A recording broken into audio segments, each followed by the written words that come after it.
السلام عليكم ورحمة الله وبركاته. ازيكم يا شباب؟ عاملين ايه؟ دفعة 2025، دفعة الأبطال إن شاء الله.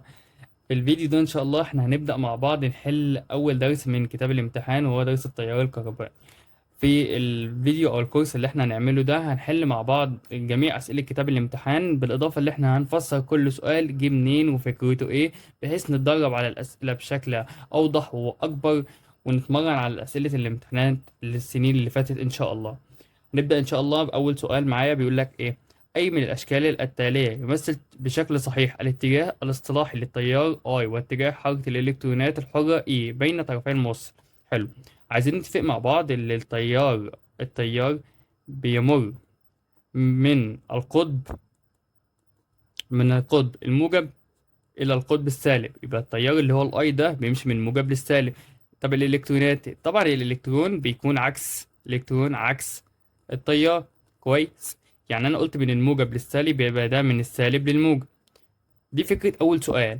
هي فكرة أول سؤال بيتكلم عن الاتجاه الاصطلاحي للتيار والإلكترون مع بعض. حلو، تعال نشوف أول حاجة معايا. هو بيقول لك ايه اللي اي ده؟ اي لا، شد التيار بيمشي من الموجب للسالب، ده كلام صح. هل الالكترون بيمشي من الموجب للسالب؟ لا طبعا، الكلام ده غلط وغير صحيح. تمام. بعد كده التاني، هل التيار بيمشي من السالب للموجب؟ قلنا غلط، قلنا من الموجب للسالب. يبقى برضك الاختيار رقم ب غلط. تعالى بعد كده الاختيار رقم ج. هل التيار بيمشي من الموجب للسالب؟ كلام صح.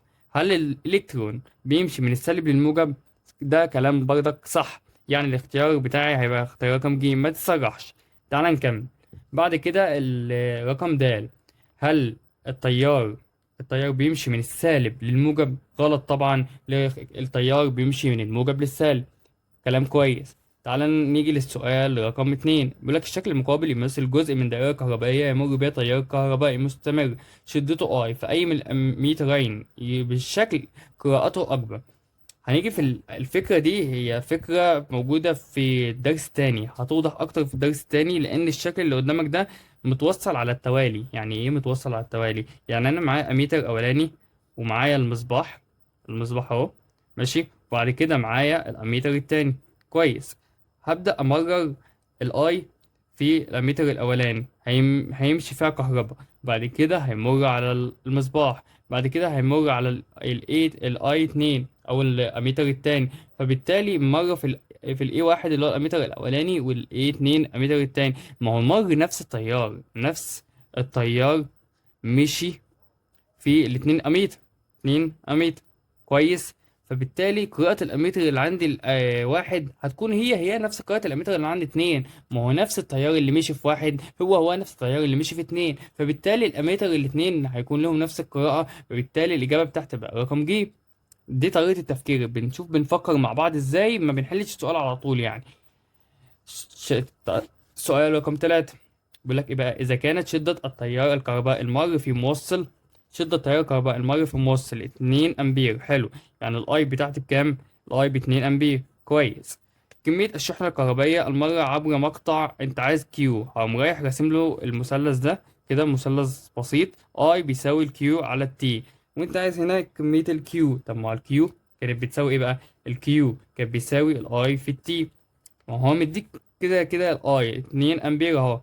2 في الزمن مديهولي بكام؟ ب10، يطلع بكام؟ 20 كولوم، لان الكميه الكهربائيه بتقاس وحدتها بالكولوم. كويس. طب التاني بقى بيقول لك ايه؟ الزمن، ركز بس معايا هنا، الزمن اللازم لمرور شحنه كهربائيه مقدارها 4 ملي كولوم. طب الكيو هو بيقول لك اهو، الكيو ب 4 ملي كولوم. حلو.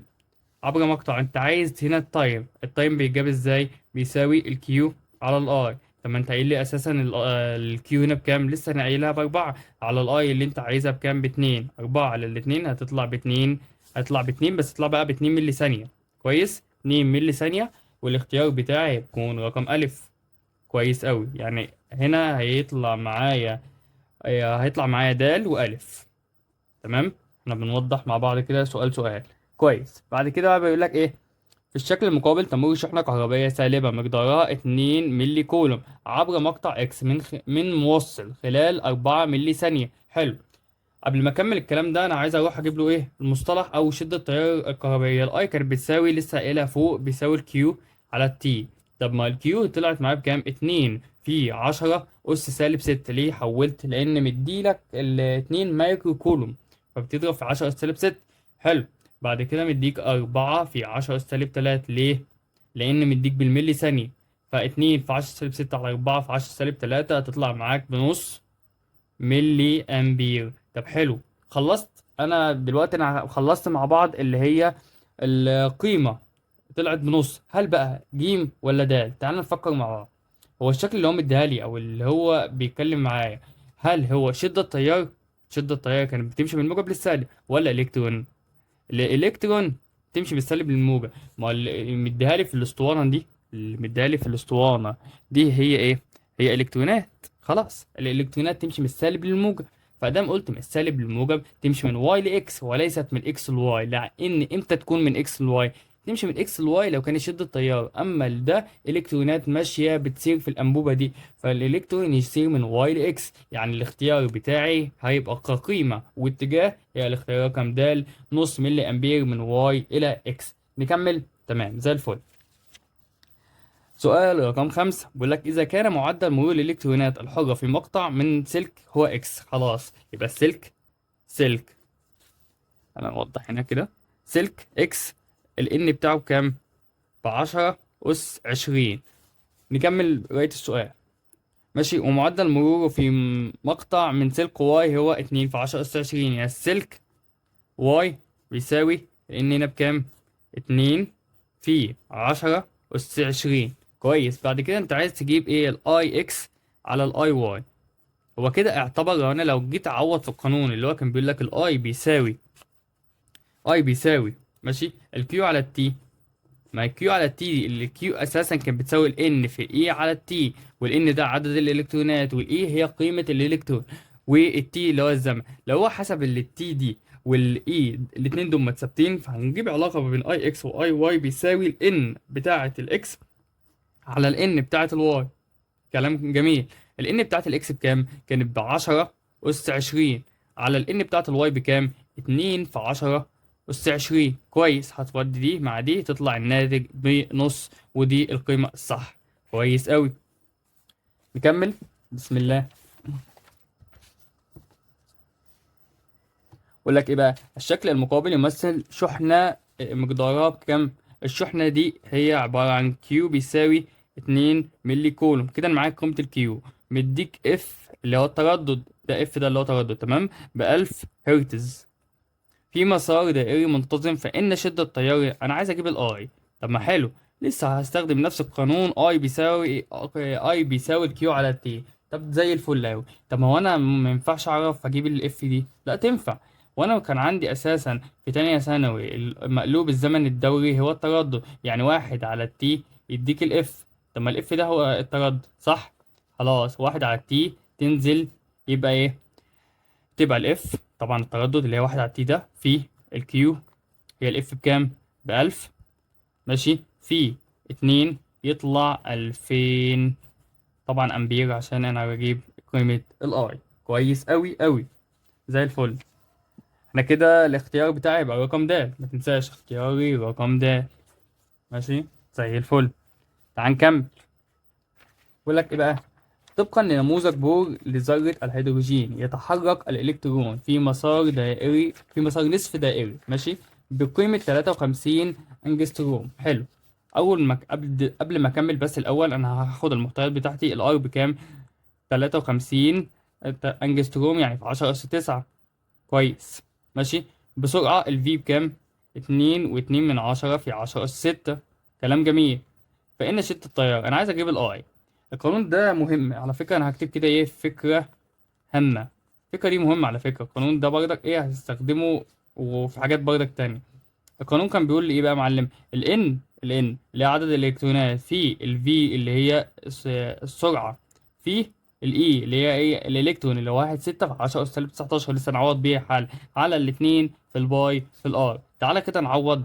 ال N دي بكام؟ بواحد. وعشان قال لك ذرة أهو أقول لك إيه؟ ذرة هيدروجين ذرة واحدة في 2.2 في 10 أس 6. ده قيمة إيه؟ السرعة في 1 و6 في 10 أس سالب 19. ده بيكون معطى على فكرة، ما انت ما بتجيبوش. في 2 باي في الار قيمتها بكام؟ 0.53 في 10 أس 9. هيطلع معاك قيمة الاي هيطلع معاك قيمة الاي 1.57 من 1000. يعني الاختيار رقم د. كويس أوي. ده قانون انت المفروض تحفظه. القانون ده مهم جدا، هام جدا. ماشي، زي الفل. سؤال رقم 8. السؤال بقى رقم 8 بيتكلم في ايه؟ بيقول لك ايه بقى؟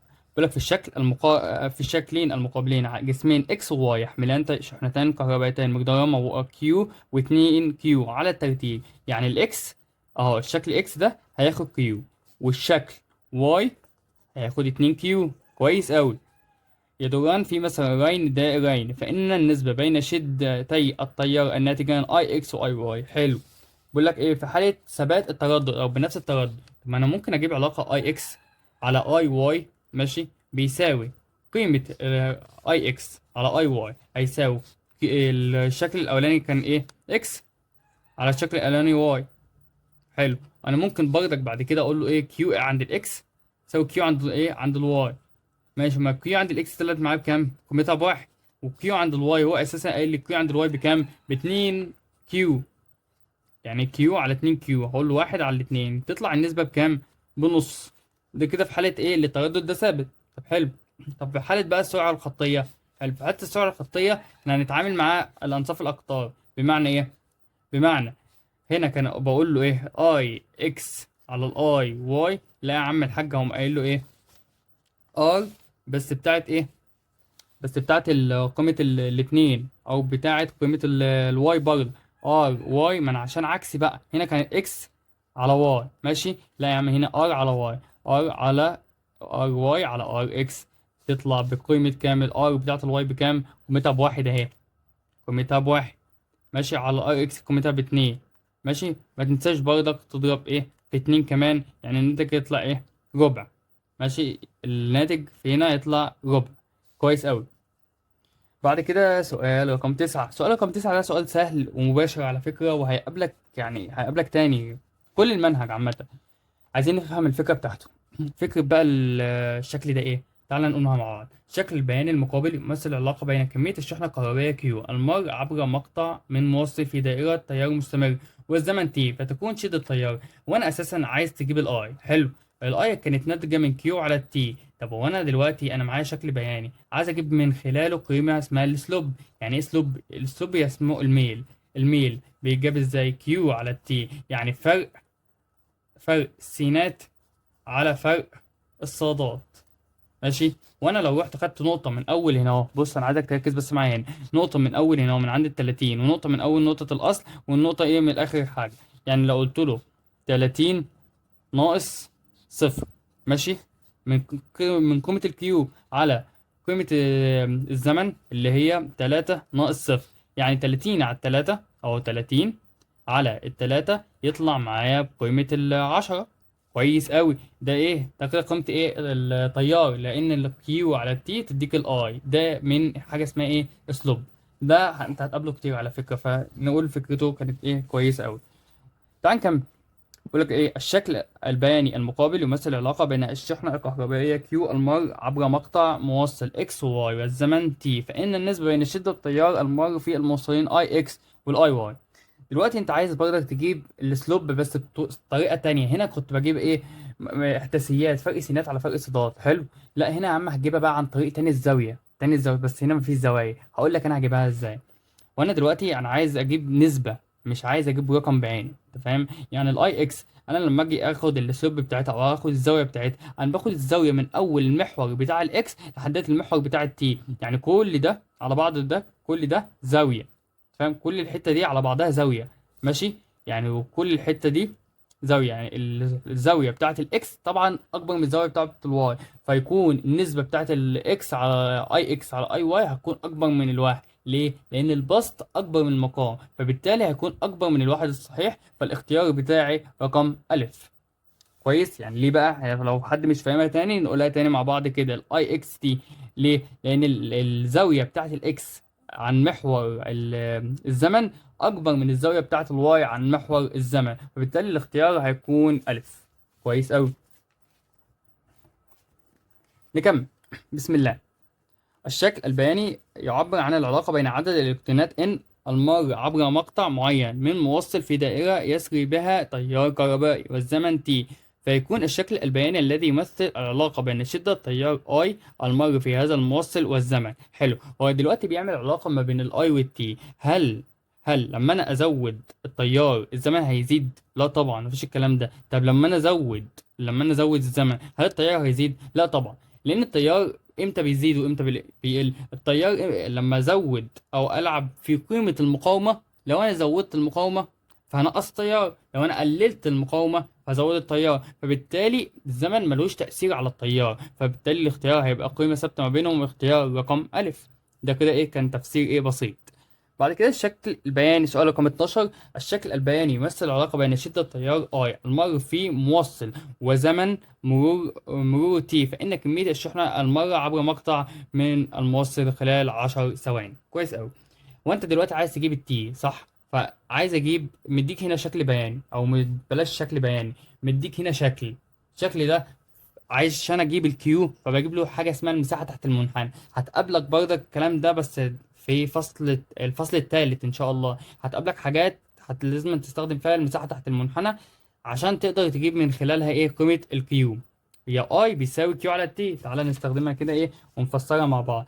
اهو مديك علاقه ما بين الاي، اهو هنا مديك علاقه ما بين الاي والتي، ومديك شكل مستطيل. الشكل المستطيل كان هنا 5 وهنا 0 وهنا 5 وهنا 10. كويس. بعد كده انت عايز تجيب قيمة الكيو. هي الكيو كانت بيساوي اي في التي، لان اي بيساوي كيو على التي بيساوي اي في التي. انت كلامك مظبوط اهو، صح. كويس، اي في التي. فانا عايز اجيب الشكل مساحة ما تحت المنحنى، والشكل ده مستطيل.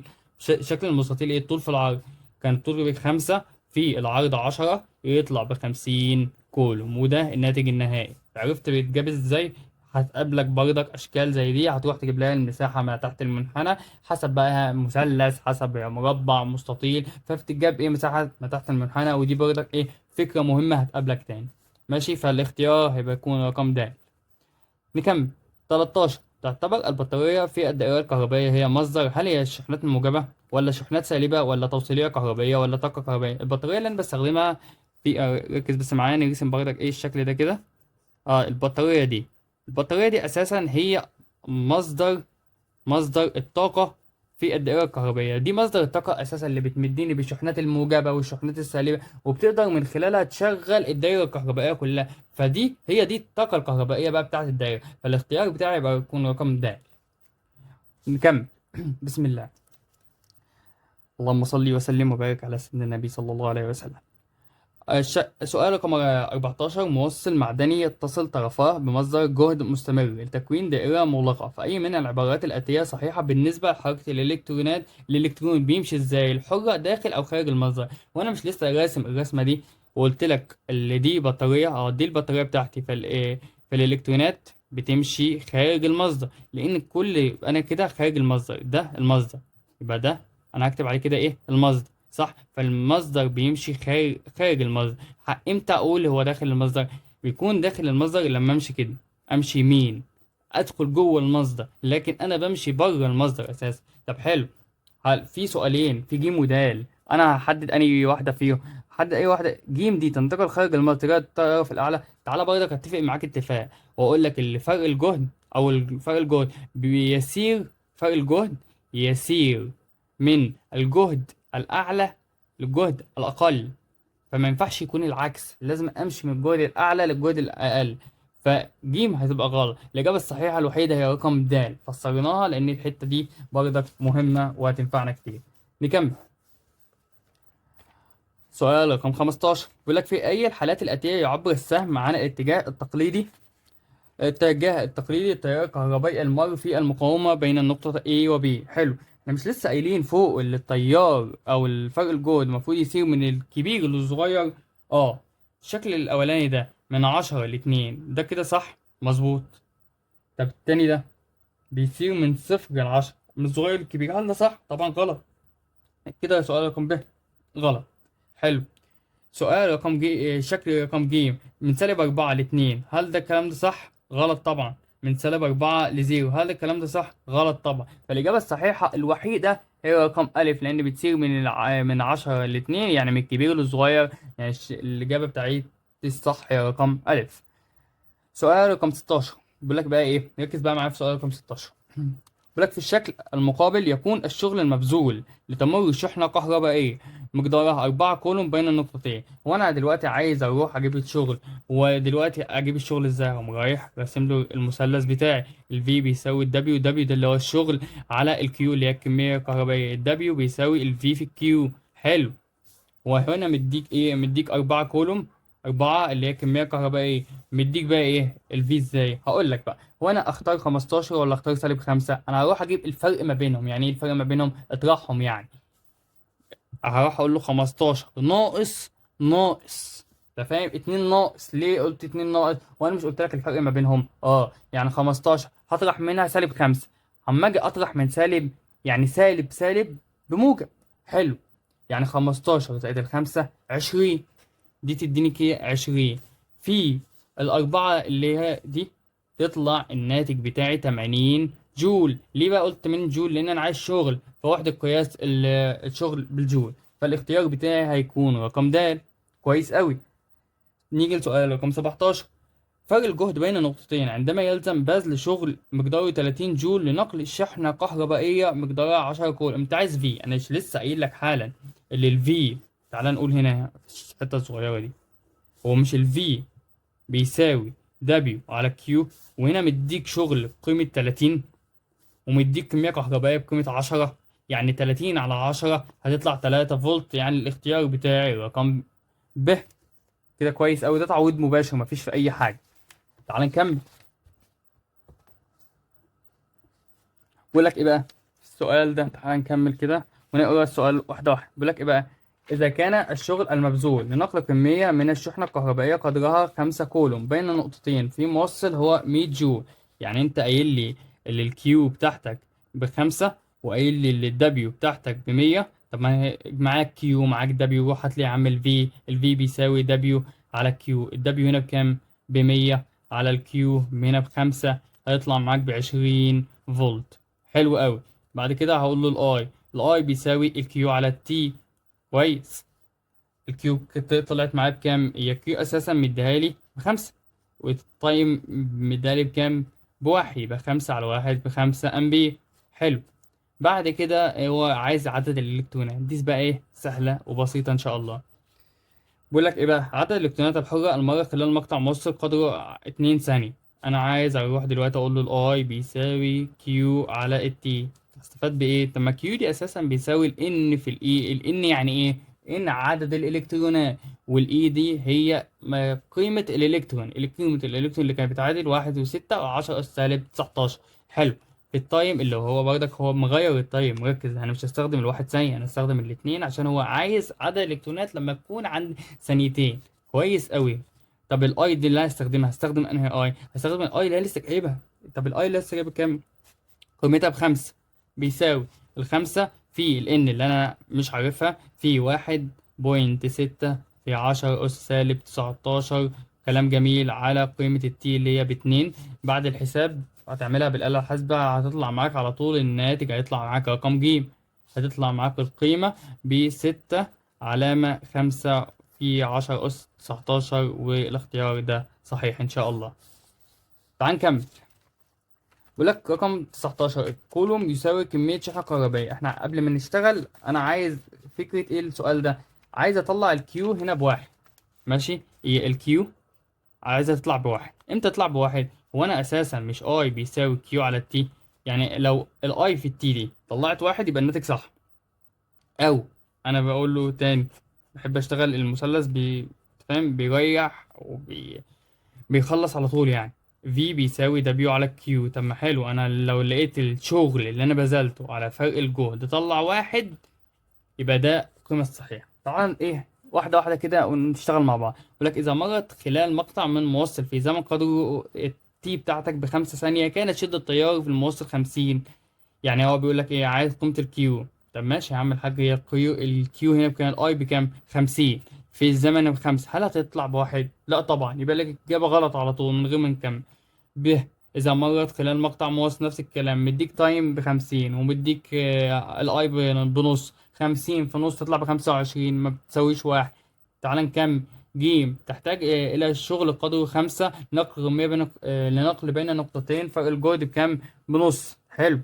الشغل بكام؟ 5 على نص، مش هتطلع بواحد. خلاص تعالى نكمل. تحتاج إلى شغل قدره 5 من 100 نقل بين نقطتين، فرق الجهد ب5 فولت. دي اللي هتطلع صح. ليه بقى؟ لأن لما أجي أقسم الشغل اللي هو مديهولي اللي بقيمة 5 من 100 على قيمة الفرق الجهد، هيطلع 5 من 100 على 5 من 100 تطلع واحد، ويبقى الناتج بتاعي هو الاختيار رقم ده. كويس أوي الكلام ده.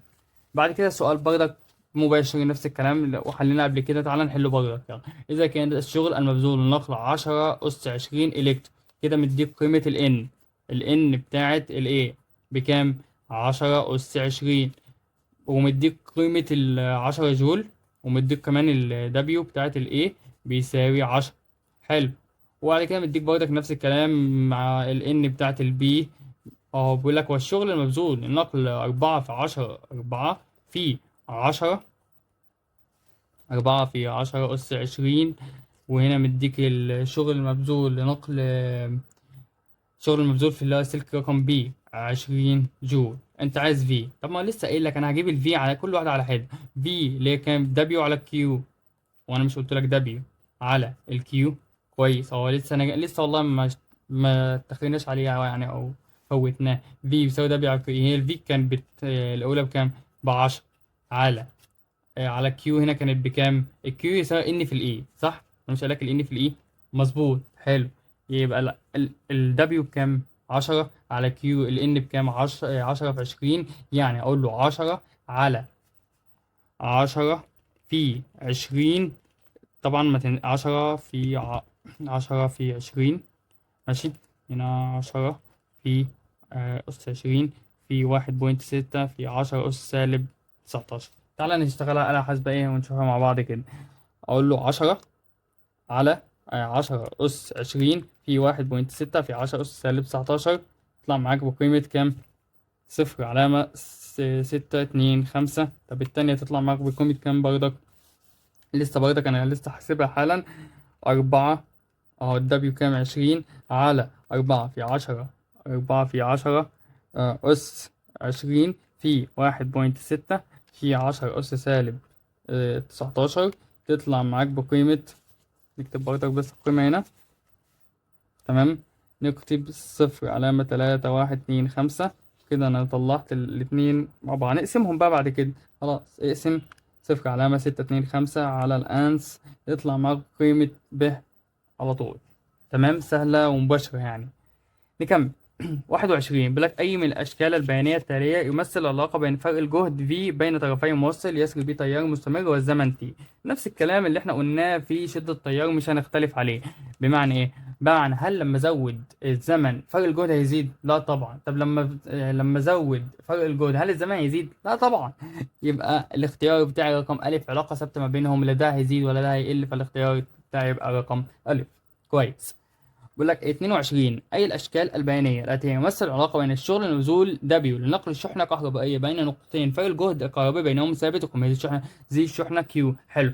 قبل ما نحل المثال ده أنا هذكر لك مثال صغير كده. لو أنا موظف في شركة وعايز أعلي الإنتاج، فهبذل مجهود أكتر وهبذل شغل أكتر عشان الإنتاج يعلى. حلو. نفس الكلام بالظبط. أنا هبذل شغل أكتر عشان انقل كميه كهربائيه اكتر، فبالتالي كل ما زودت الشغل اللي انا بذلته هنقل كميه كهربائيه اعلى، فيبقى العلاقه ما بينهم علاقه طرديه، والاختيار رقم ج. تمام. دي سؤال برضك ايه، مباشر برضك وسهل يعني. نكمل. بيقول لك اي من الحالات الاتيه تكون شده التيار المر في المقاومه R اكبر. هروح عايز تجيب له R. حلو يا عم الحاج. عايز تجيب له R، يبقى I بيساوي V على ال R، وانت عايز يبقى V على ال I. هروح اقول V على V على قيمه انت عايز اي الحاجات اي. عايز بعد كده في السؤال ده عايز قيمة الاي، صح؟ اي بيساوي في على الاي. خلاص اقول له واحد على الار تطلع بقيمة واحد. اتنين على الار تطلع بقيمة اتنين. تلاتة على واحد اللي هي الار دي يطلع بقيمة تلاتة. أربعة على واحد تطلع بقيمة أربعة. فالاختيار رقم ده اللي هو الأكبر. بروح بس أجيب فرق شدة التيار في كل واحدة فيهم. انا ما بعملش حاجه غير لما بجيب بس شده التيار. ده سؤال برضه مباشر. حلو. الشكل المقابل يمثل جزء من دائره كهربائيه، فاذا كان جهازين اكس وواي موصلين بشكل صحيح فان هذين الجهازين، انا عايز اقول لك على حاجه معلومه برضه. الجهاز امتى بوصل هل ده اعرف ازاي الاجهزه دي؟ عايزك هناخد برضك الموضوع ده يعني الدرس الجاي. الاميتر دايما بيتوصل على التوالي مع المقاومه، والفولتميتر بيتوصل مع التوازي مع المقاومه. يعني الاميتر قلت لك ايه، الاميتر يتوصل توالي والفولتميتر يتوصل توازي، يبقى الشكل رقم اكس وواي يبقى اميتر وفولتميتر. طب الاميتر ده بيقيس ايه؟ شده التيار، وشده التيار بوحدته ايه؟ الامبير. طب الفولتميتر بيقيس ايه؟ فرق الجهد، وفرق الجهد ده بوحدته ايه؟ الفولتميتر. طب حلو. طب الاميتر ركز بس معايا الوحدتين اهو. الاميتر كان بيساوي قانون ايه؟ اللي هو الاي شده التيار بيساوي كيو على التي، والكيو بلاش يا عم، احنا ممكن نفسرها مع بعض كده. الاي بيساوي كيو على التي. طب ما الكيو دي كان بيبقى كولوم، وده ثانيه، يبقى ايه؟ كولوم، يبقى كولوم على الثانيه. طب حلو، ده ايه بالنسبه لشده التيار، او بالنسبه ايه للاميتر؟ بالنسبه للاميتر. طب حلو. بعد كده في فولتميتر بيقيس ايه؟ فولتميتر بيقيس فرق الجهد، وفرق الجهد، فرق الجهد بيقيس الفولت. يبقى الفولت، يبقى الاختيار بتاعي يكون رقم ألف. هل كلهم على الثانية والأمبير؟ كل ده بقى إيه هيلعب يقول لك ده كلهم على الثانية دي صح. طب أمبير، هل الفولتميتر بيقيس الأمبير؟ لا طبعا. سؤال رقم 25 بيقول لك ايه بقى؟ اذا مره مديك ايه قيمه ال n، بيقول لك اذا مره 6.25 في 10 اس 18، قيمه ال n بكام؟ 6.25 في 10 اس 18. كويس. خلال ثانيتين مديك هنا t، خلاص 2. قام رايح اقول له ايه؟ ال n في ال e على ال t، وال n في ال e، n في ال e قلنا ده قيمه ال q. خلاص رحت عرفت حاجه. بعد كده مديك ايه؟ ال V هنا قيمتها بكام؟ ب 12 فولت. هنا V بيساوي 12 فولت. حلو. بعد كده عايز قيمة ال R، اروح اجيب له ال R ازاي؟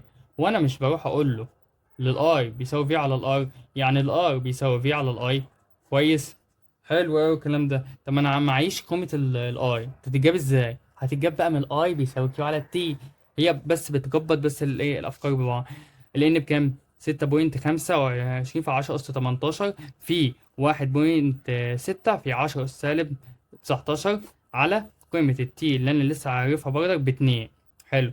والفي هنا بقيمة 12. هروح أستخدم بس الآلة الحاسبة نجيب إيه قيمة الأي؟ 6.25 في 10 أس 18 في 1.6 في 10 أس سالب 19 على قيمة الاتنين. تطلع معاك قيمتها بكام؟ الأي هنا هتطلع معاك قيمتها بنص. نص. كويس. يعني الفي ب 12 على النص تطلع معايا قيمتها ب 24. يبقى الاختيار بتاعي هيبقى 24 ايه بقى؟ 24 او. مش انت بتجيب للار؟ خلاص يبقى كده تمام قوي. صح كده. نكمل. سؤال 26 ده سؤال حلو، ولسه احنا على فكرة قايلين الفكرة بتاعته. 26. نكمل. نجيب بس ايه الصفحة ايه فاضية، عشان ايه دي هتاخد حل شوية.